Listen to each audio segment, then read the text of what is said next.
Welcome to Pod Save America. I'm Jon Favreau. I'm Jon Lovett. I'm Tommy Vietor. Check out the series finale of Gaining Ground, the New Georgia, where hosts Rembert Brown and Jewel Wicker will dive into how organizers pulled off one of the most incredible victories in political history last Tuesday. It's a fantastic listen and a much-needed dose of good news, so check it out wherever you get your podcasts. All right, let's get to the news. I think the more that we learn about last week's Trump-inspired attack on the Capitol that left 5 dead, the more terrifying and enraging it becomes. Disagree. Disagree. No, you think it's fine. 5 days later, still haven't had a briefing from a single government agency about what happened. But we have had some outstanding reporting, including 2 big pieces in the Washington Post and the New York Times over the weekend. There's a lot we still don't know, but what's clear is that the attackers planned the insurrection online in public. It worried members of Congress, who were then assured by law enforcement that they'd be protected, which they weren't, because the 8,000 or so Trump supporters overran the 1,400 Capitol Police in about 15 minutes. They had long guns, pepper spray, fireworks, climbing gear, metal pipes, baseball bats, Molotov cocktails, pipe bombs, and zip ties. We know that they intended to injure, hold hostage, or assassinate elected officials, particularly Nancy Pelosi and Mike Pence, in order to stop the certification of the election. And they were mere seconds away from entering a chamber full of senators, but were courageously diverted by Capitol Police Officer Eugene Goodman, who lured the mob in the other direction at great risk to his own safety. So all of this came after the President of the United States told his armed supporters to go, quote, show strength at the Capitol, and his lawyer, Rudy Giuliani, urged them to engage in, quote, trial by combat. Sure enough, one of the attackers can be heard on video inside the Capitol saying, quote, our president wants us here. So just want to ask to start off, have your views of what went down changed at all since Wednesday, and how have they? Lovett? When you read the accounts of what was taking place inside the Capitol, we still haven't seen enough of the footage from inside the Capitol as it was unfolding. But in these accounts, particularly the one in the Times, you realize how close we were to seeing just dead members of Congress or hostage situations, or the Capitol burning to the ground. And I wonder how different this conversation would be if there were dead members of Congress right now, or if a whole part of the Senate had burned. And the fact that the only reason that didn't happen now seems to be because of luck is pretty chilling, and should mean we should act as if it did happen, because it very well could have happened. Tommy, what about you? Yeah, I mean, look, my instinct is to mock things that frighten me and make fun of them. And that was made easier by some of the initial photos that came out of ridiculous looking people, right, who were dressed like they were going to Burning Man. But that really did obscure the real risk. I mean, you mentioned some of the weapons these folks had. I mean, one guy had homemade napalm, right? I mean, these guys were minutes away from killing people. This was a mob of fascist domestic terrorists attacking the Capitol, and they wanted to take out their enemies to help Trump. And so I think we need to be clear about that. We need to be clear about how the language used by Trump and Rudy Giuliani and Louis Gohmert, other members of Congress, incited these individuals. And what I guess, I've been thinking about a lot since Wednesday is when sectarian violence starts or political violence starts, it can be very hard to stop it. It's hard to put the toothpaste back in the tube because, you're already seeing a lot of these folks openly planning their next attack, and they're excited about what they think they accomplished. And so I think we need some real accountability, and we need it fast. We need a lot of people arrested. We need them tried, sentenced. The FBI needs to do a lot more to focus on the threat from these white supremacist groups, move that way up the agenda. And then I think everybody, especially Republicans, need to acknowledge that the language they're using, the lies that they are telling, that's part of the problem. It's part of a bigger story. And, since day one, Trump has created this political dynamic where if you don't agree with everything he says, no matter how wrong, no matter how absurd, you're against him. You're his enemy. And the Republican Party, by and large, has gone in lockstep with this construct he created. And I think you can draw a direct line from that decision and the lies they agreed to tell and the weakness, frankly, that shows with what happened. And we need to put an end to all of it. So it's been a scary, scary week. Yeah, I think I'm most scared about the possibility that this wasn't the end of something, but the beginning. And it's not just what happened in the Capitol. You're seeing this happen in state capitals all over the country. There's plans to sort of occupy state capitals all over the country. You mentioned the FBI. There's an FBI bulletin out this morning that said they're planning, around the inauguration between the 16th and the 20th. More, the FBI called them armed protests. I think it's something a little different than that at this point, around the Capitol, around the inauguration, to disrupt the inauguration. So it's really scary. And it's happening out in the open, right? Like, and the attack was planned out in the open on a lot of these platforms. Like, storm the Capitol, the phrase storm the Capitol was mentioned 100,000 times in the 30 days preceding January 6th, according to Signal Labs, a media insights company. So I guess the other question is, like, what do we know so far about why the Capitol Police were so unprepared and why it took nearly 3 hours to get a National Guard deployment approved? Lovett? Yeah, I mean, look, it seems like, as with all things in the past 4 years, there is a mix of malevolence and incompetence. We are still learning about what the Trump administration did to prevent the National Guard from being deployed, what happened in the kind of very important minutes and hours as the attack was unfolding before they could get the Guard deployed. It does also seem like there was just a lack of preparedness writ large that was not political, but actually just incompetence, and the failure to properly imagine just how bad this could be. There's a moment in the Times look at all of this where you have members of Congress. Jason Crow, who's a veteran, was talking about this, that members of Congress took off their pins and were led through the hall of the Capitol through an unidentified SWAT team.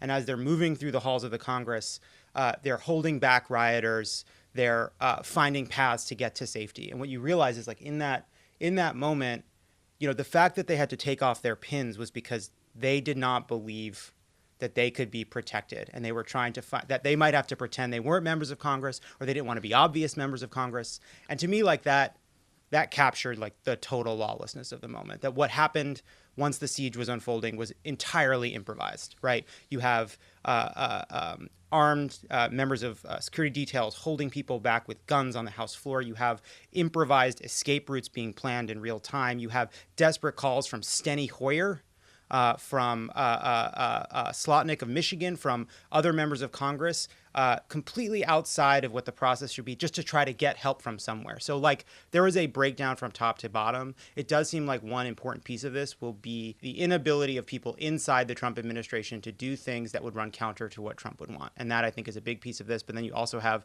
what looks like just a lack of preparedness from Sergeant of Arms, from the Capitol Police, the leadership, not the members, the leadership, and from the city of D.C.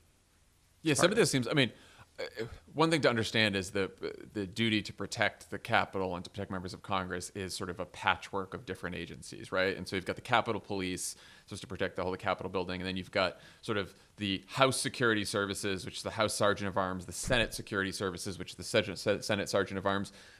The Senate Sergeant of Arms, House Sergeant of Arms, and the Capitol Police Chief have all resigned at this point.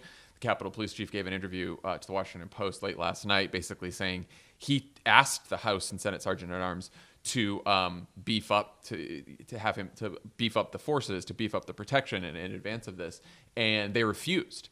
And part of the reason they didn't want National Guard troops is because they didn't like the look of some people didn't like the look of what, and the apparently DOD said this too, the look of National Guard protecting the Capitol, especially after what happened this summer when security forces and police forces were deployed against peaceful protesters.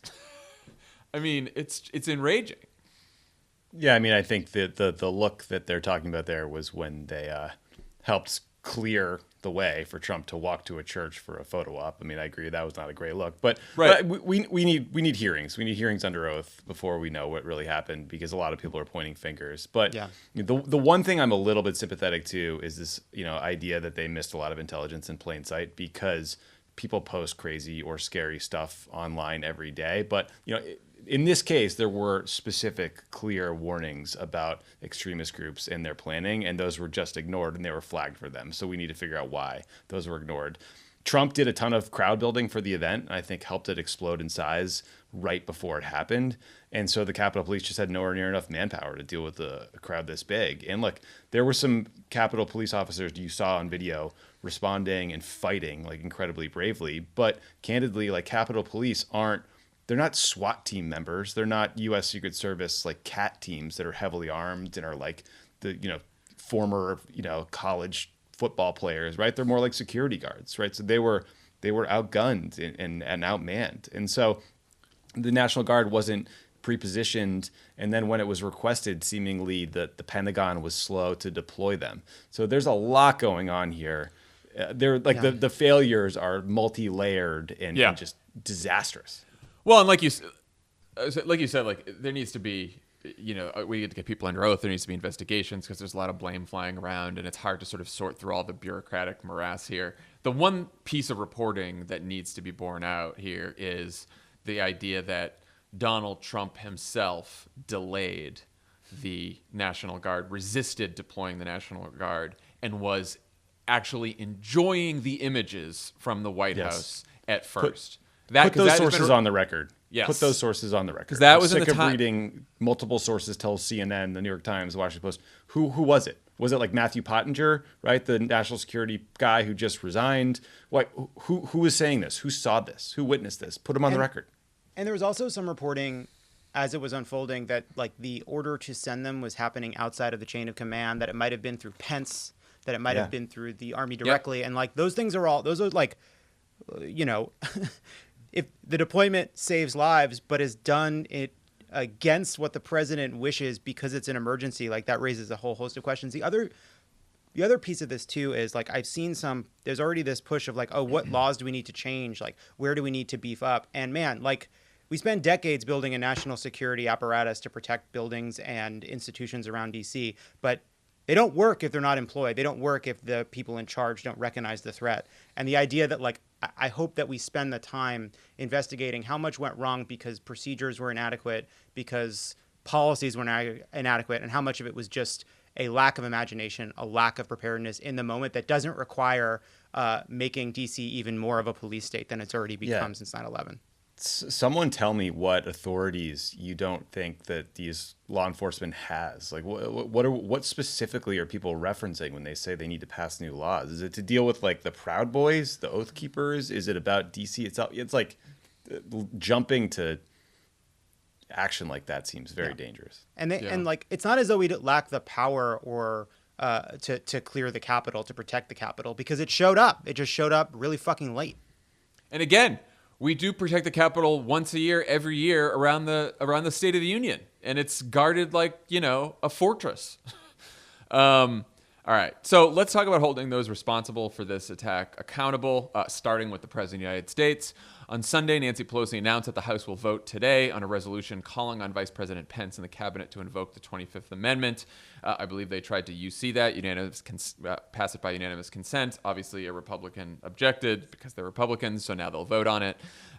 If Pence refuses and the cabinet refuses, as they most likely will, Pelosi said that the House will vote midweek to impeach Donald Trump for the second time. The resolution, which has already been signed by 210 Democrats, would need just 8 more votes to pass, and Democrats say they have those votes. The resolution reads as follows, quote, Donald John Trump engaged in high crimes and misdemeanors by willfully inciting violence against the government of the United States. So you still need at least 17 Republican senators to convict and remove Trump.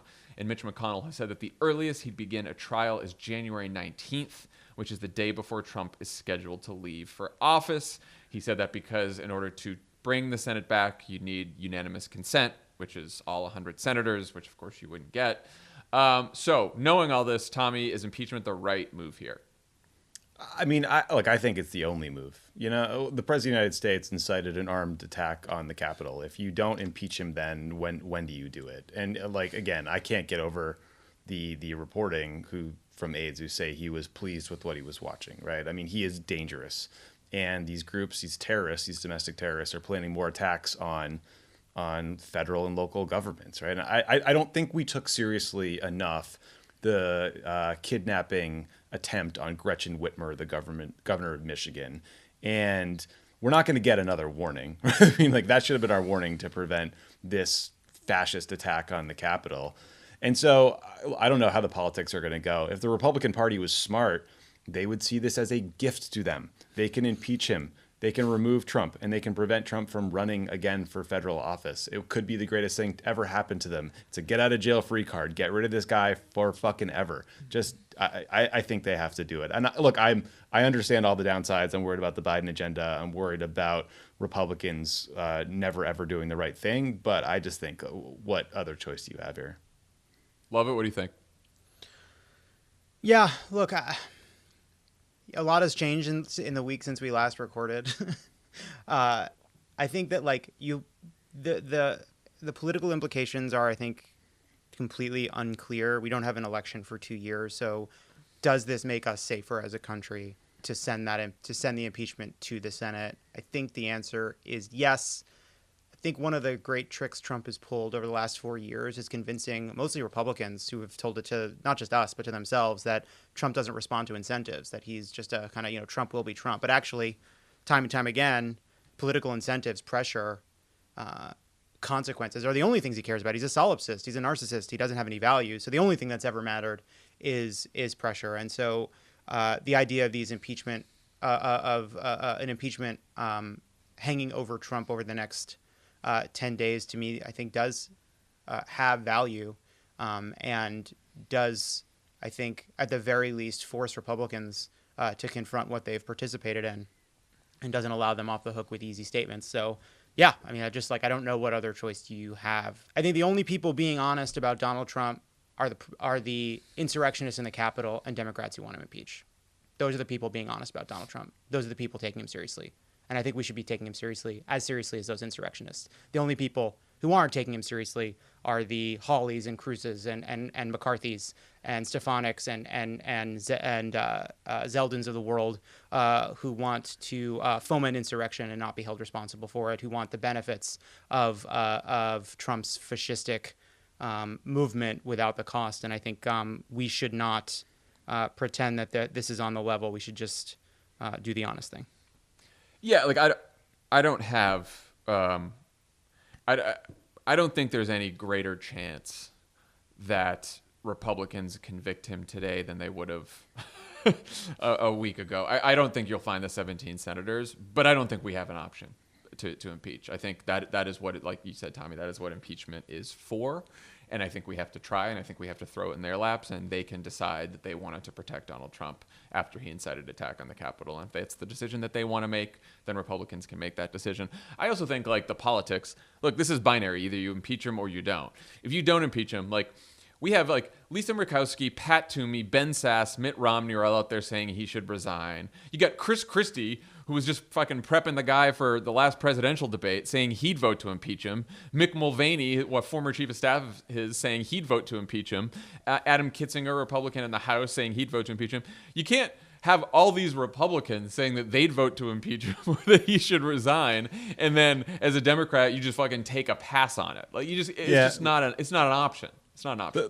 The counter argument, I guess, just to make it, is that it will take weeks. It will delay Biden from getting his cabinet nominees confirmed. It will delay putting on the floor $2,000 checks for COVID relief and relief to states to help them, deal with the vaccine distribution and just lots of other parts of the Biden agenda. It might be a thing that Republicans rally around politically, and suddenly it helps them get back on Trump's team. I mean, those are worthwhile counter arguments to hear. I still land in the place of you got to impeach this guy. So I understand why McConnell, who is, down to very few cards in his hand, just staring at it, he keeps losing good cards, but is saying, oh, if you do this, I will begin impeachment after Biden takes office, and that will screw Biden. But it's not actually clear if that's a choice, right? That's going to be a choice in the Senate. By the way, it's not McConnell's choice. Not his choice anymore. So wins. It's not clear to me that Democrats can't move forward with nominations or with legislation around the impeachment, because I mean that was one of the arguments we made the last time we impeached Donald Trump. Well, so I want to take a floor time thing. I don't really know.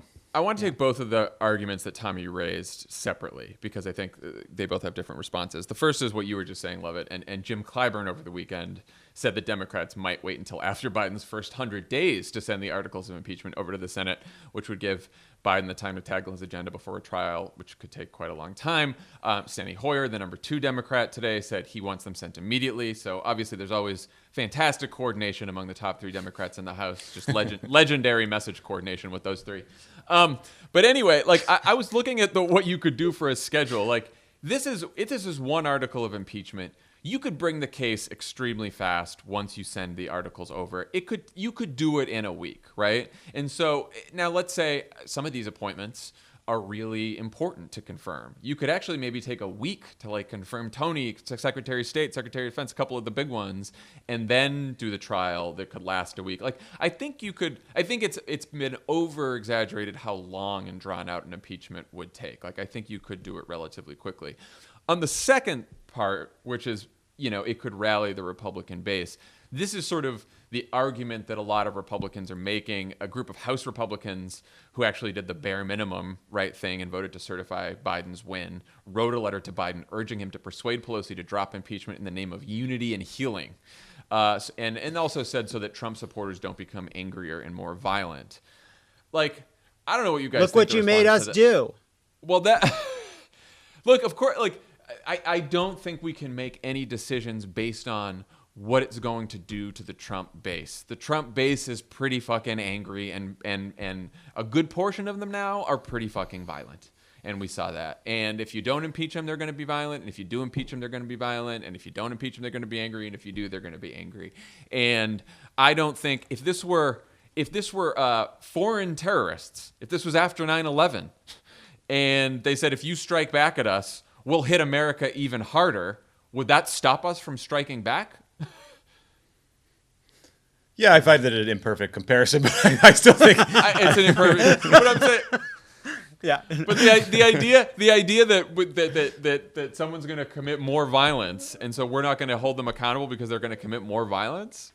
I think it's weak and pathetic. And the way that Republicans could get through that concern is by telling the truth to their base, by letting them know that the election wasn't stolen, that Donald Trump lost, that votes have been counted fairly, that the steal is not occurring, and nor does it need to be stopped. That is the way through that, but that requires a tiny bit of political courage and the knowledge that Don Jr. might come to your backyard and like campaign for your primary opponent. And at some point, the Republican Party has to decide that they don't give a fuck. Otherwise, they are the party of Trump through 2024. We cannot let ourselves be held hostage to domestic terrorism like this. We can't not act because we're afraid we're going to live in constant fear that any political move that's made is going to enrage and inflame a base of people who've become violent. Yeah, I mean, look, I was thinking about this, right? This like these calls to unity, and it's it's obviously not being made in good faith, as many have pointed out. Like, was unity your goal when you voted to overturn the election, right? Like, obviously not. After the siege. But after 9/11, unity was defined as embrace our worldview. Like we want unity, embrace our worldview, and it feels like after the siege at the Capitol, unity is being defined as like ignore our worldview, just pretend what happened didn't happen. And to Tommy, oh, this base is inflamed, this base is angry, this base has violent elements that we saw on full display. It's been fomented by Trump and McCarthy and Hawley and Cruz. But what is the way out of it, right? And it's like when people talk about unity, like what do they mean? They mean elections aren't viewed as existential, that we argue from a shared set of facts, that we treat each other in good faith and respect each other as, with intellectual honesty, and we don't attempt to burn the Capitol to the ground, right? I think that's like a fair number of things that you would want in unity. If it has any meaning in our politics, it means some version of that. How do you get there? Well, you'll never get there if you don't if you basically allow a huge swath of the country to be completely outside of honest debate about honest set of facts about, the reality of our situation. No, you have to be honest. You have to start. It is divisive, right? Impeachment is divisive. Why is it divisive? Because right now the truth is divisive. And how do you change that? Well, you change it slowly by being honest over time and being as honest as you can, and hoping that over time the truth becomes less divisive. That's the only way. Overturning the election is divisive. Yeah. Pretty divisive.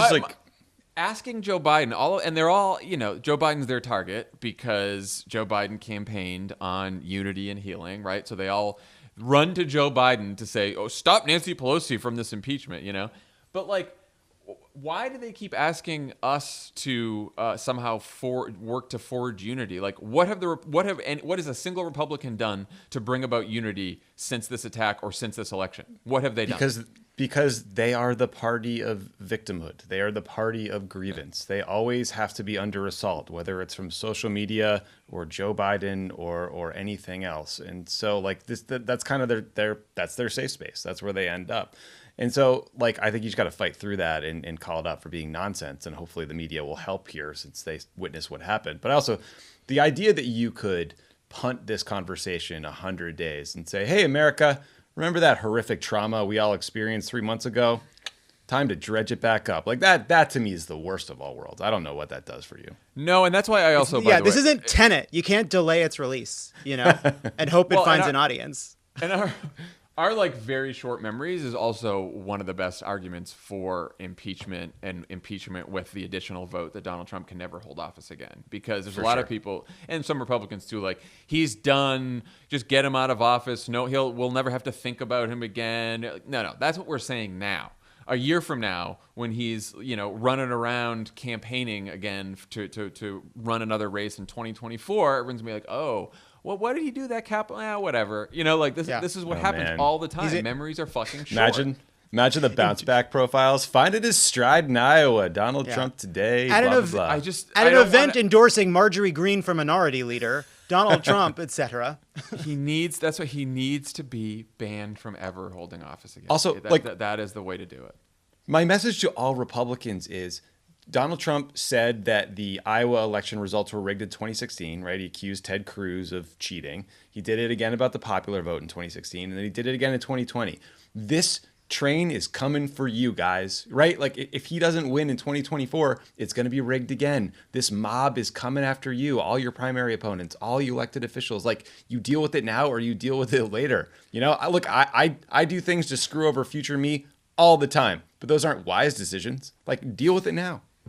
Yeah, I don't think they don't. These people have not. Long-term thinking has not been the hallmark of their strategy. Look, I'm talking about dinner plans with people I don't like. So again, an imperfect comparison, but you get me. It is a sad. It may be necessary, but it is quite a sad statement that we generally view the only way to stop Donald Trump from sucking the fucking life force out of our politics in the next Republican primary is from permanently banning him from seeking office. It is quite a sad statement of the state of politics that he's continues to be a formidable force. But even those who say that he isn't, we are at least 3 years away from voters in Republican primaries proving that. So even if someone else emerges, even if there is a hope that he is no longer the leader of the Republican Party, we are years away from having that confirmed. Years away. They want to live like this for years. Just cost them the House, the Senate, and the presidency. Yeah, I mean, so, after Trump, the next question is what to do about his accomplices, namely the 147 Republican House members and 8 Republican senators who voted to block certification of the election just hours after a violent mob tried to do the same thing by force. This group includes Senators Josh Hawley and Ted Cruz and the number 1 and 2 House Republican leaders, Kevin McCarthy and Steve Scalise.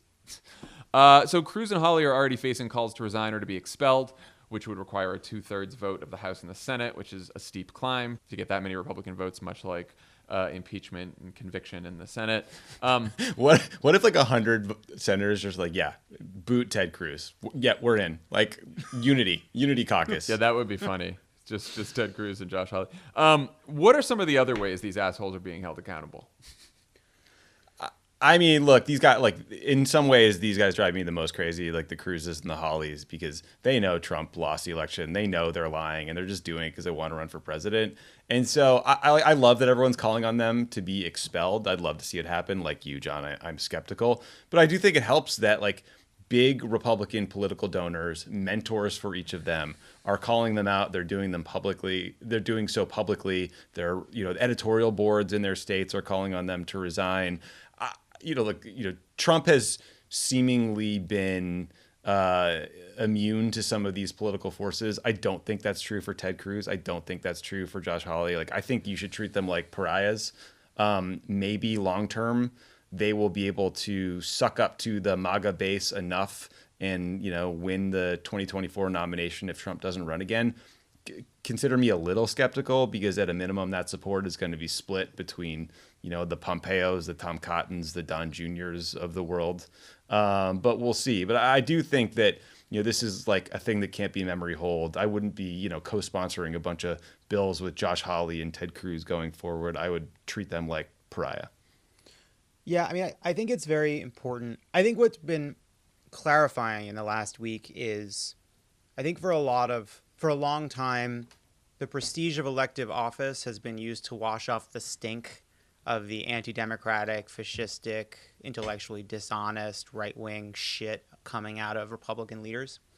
And I think for the first time, the stink is kind of washing off the prestige. Like, we see major corporations saying we won't donate to these people, even though it has been our practice to donate to both sides. I think that's really important. Coming for their money is really important, and not letting corporations off the hook who simply say, oh, we donate to leaders of both parties. Obviously, it's all a fucking, nesting doll of shit like that we live in, that's so important that like corporations just flooding with their PACs and their donations to both sides is how these politicians get and stay elected is obviously very sad, but I think that's important.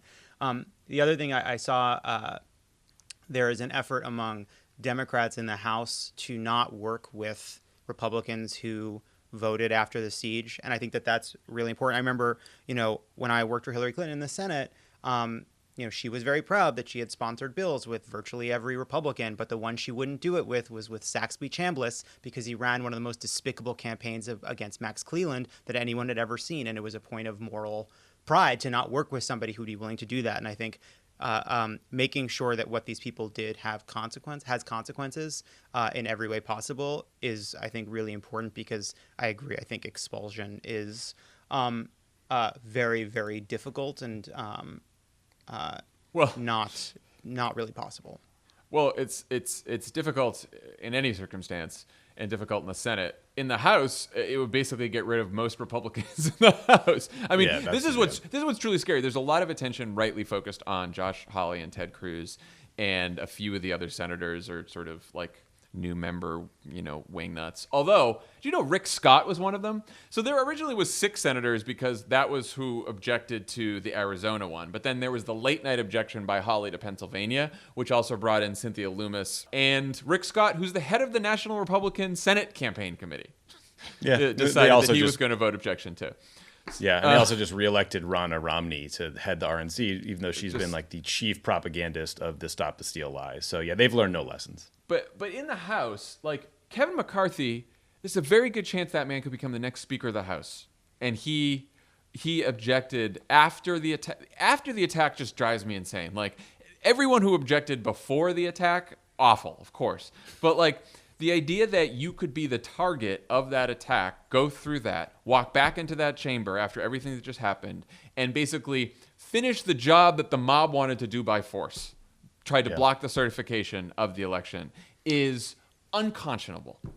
I think that the problem, obviously, in the House is like that's where you see the fruits of gerrymandering really flowering and growing. Like the worst, craziest people in politics are in the House in districts that they will never ever lose unless they cross Donald Trump. But like that, so that's why I'm especially hard on people like Josh Hawley and Ted Cruz and Rick Scott, because they're statewide elected officials. They're more powerful. They should know better because they're educated, relatively intelligent people. I think some of these House members, you have to wonder how much of this stuff they genuinely believe, because they are kind of not altogether there. But yeah, it's not a lot of. I mean, Kevin McCarthy knows better.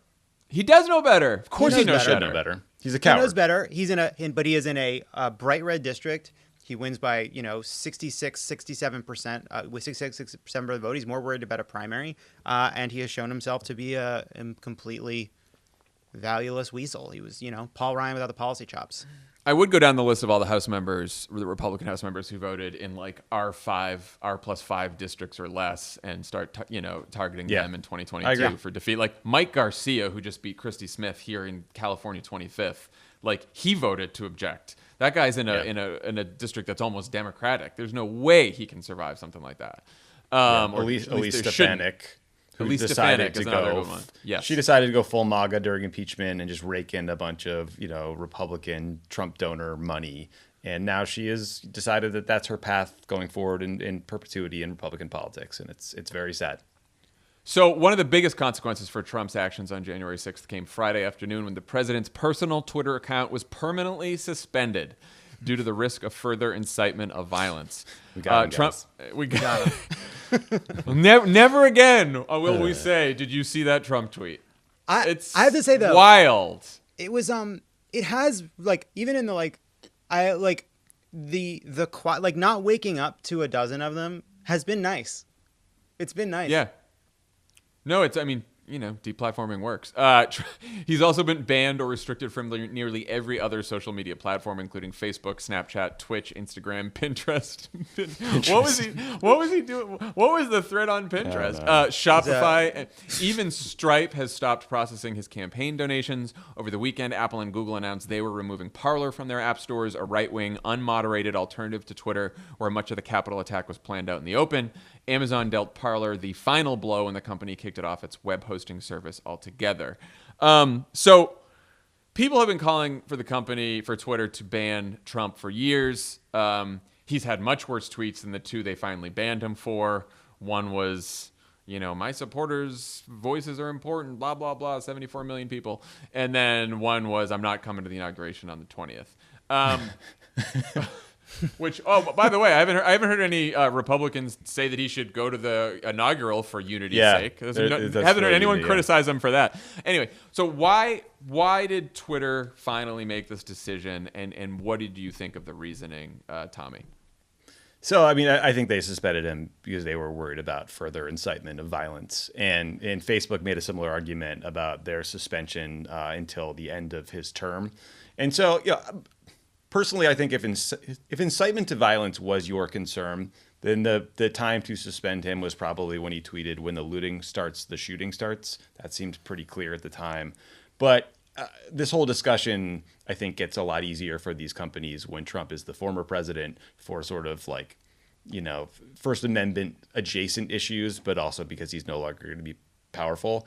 Deplatforming him will absolutely curtail his reach. It will have a big impact. It had a big impact on people like Alex Jones and Milo and those creeps. But it's important to remember that Trump incited this riot at a speech at a rally, right? He's going to be able to get a message out. He's going to be able to incite people again. Nor does this solve the broader problem on these platforms, right? They let Facebook, YouTube, others, they let QAnon fester and grow for years. And if you think about QAnon for a minute, and you think about what we saw happen on Wednesday, it is a sprawling, almost impossible to understand conspiracy theory, but the gist is that the government is run by an elite cabal of satanic pedophiles who rape, kill, and eat children. Now, to me, that's a crazy thing to believe, and I get why people mock it. That's your opinion, Tommy. Right, which is one man's opinion. But if you sincerely believe that's happening, of course you're willing to do extreme, even violent things to stop children from being harmed, right? So this deplatforming, it doesn't solve the problem of misinformation. It doesn't solve the problem of Facebook's refusal to fact check political ads in the last campaign. There's all these problems with these platforms still. And I see it getting worse before it gets better, whether or not Trump is on there firing away. I'm not that hopeful about it. Yeah, this impeachment, right? It actually doesn't, even this impeachment around Trump's incitement that we all believe is necessary, it actually doesn't reflect an escalation in Trump's tone. It reflects an escalation in Trump's consequences. And the same can be said about banning Trump from Twitter or Facebook, the decision to remove Parler, the decision to not process payments. It is not about really an escalation in rhetoric. It is about it is about the attack on the Capitol causing a collective recognition of consequences, because Twitter has been failing to enforce its policies for years. Facebook has been failing to enforce its policies for years because Trump was the president. And, cynically, you can also say it is interesting that in the days after it is clear that Democrats will control the House, the Senate, and the presidency, and will have the ability to regulate these industries and may pursue changes and against anti-competitive practices, against hate speech, against incitement, what have you, that suddenly they're behaving more with more integrity. So some Republicans immediately pointed out that there are other world leaders, authoritarians, dictators who've incited violence with Twitter, that Twitter hasn't enforced their terms of service, and I hope they do. Yeah, I hope do it. I hope that after this, Twitter enforces their terms of service more broadly, and does more about these problems. Look, I think it's a very tough challenge, right? Because do we want Mark Zuckerberg and Jack making all the decisions about who gets to use these platforms, which are private companies, but have also become, you could argue, public utilities, right? They're the way that people communicate. So, do we want them making the decisions? No, but do we want the next kind of Trump administration making the decisions either about what happens? I don't know if I want that either, right? So you clearly need a legal structure that can survive both. A legal structure that is sort of different than either corporations making decisions on their own about everything that control most of the market because they're basically monopolies, and let it be, and also people like Trump making these decisions if really terrible people end up in government. It is a tough balance. It is. I also will say, I talked about this with Zeynep Tufekci, who's been thinking about this a long time, and some of this is fundamental challenges related to the business model, in that engagement is how you make money. It's how you get people to see your ads and click on your ads and share your content. And what we have found is that engagement grows with extremism, with radicalization, with hates, with the most extreme version of an argument, right? That's what causes this kind of escalation. And so these are really hard questions about how we engage with each other. No, removing the president for inciting violence is not a First Amendment issues, but there are really important free speech issues that will be at stake that are really difficult. And I am very happy that we have deplatformed white nationalists who pursue violence and foment insurrection. But I do think, the answer isn't putting who gets to speak and who doesn't into the hands of a group of capricious billionaires. That is a fucking recipe for disaster too. Capricious billionaires or future authoritarians, right? That, right? And especially how broken our political system is right now, and so it's pretty scary in either directions. I do think the few Trump aides who haven't yet resigned are spinning reporters that this ban is a political gift to Trump because it's going to rally conservatives against big tech. And, sure enough, most of them have been spending the weekend treating the ban as a bigger crisis than the attack on the Capitol. Trump is apparently, who knows, sometime today, giving remarks, I guess, that will be broadcast to millions of people about how he's being silenced. So that will happen too. Do you guys think this is going to work as a political issue for Republicans? Yeah, I think it will. I think they will rally around this. You're already seeing it. Again, they are the party of grievance. The facts don't care about your feelings crowd constantly whines about how it makes them feel. And so it doesn't matter that they have a propaganda network called Fox News. It doesn't matter that there are Rush Limbaugh and dozens of podcasts and news outlets that will, basically are political weapons and not news in any way, shape, or form. They're just going to say that there's silence. And so, but at the end of the day, I'm glad they're off there. I'm glad that Trump and some of these, worst actors are off platforms like Instagram or Facebook that have billions of users that can get sucked into their garbage. Yeah, I am concerned about, social media reveals these problems and exacerbates these problems. I am worried about the part of this where there will be festering nationalistic movements that we don't see, right? That is alarming, right? The sentiment won't disappear overnight, but the part in which these entities play an incredibly important role in fomenting and exacerbating these problems, it's really important that they're gone. Yeah, I mean, Facebook's own researchers found in 2016 that 64% of all people who joined extremist Facebook groups did so because the Facebook algorithm recommended it. That is really bad, right? There's no constitutional right to Instagram. There's no law requiring Facebook to ensure that the Proud Boys are heard. And to me, the problem that got us here is executives like Mark Zuckerberg cared more about being called partisan than about spreading misinformation. And the easy answer was adopting this like absolutist policy on free speech.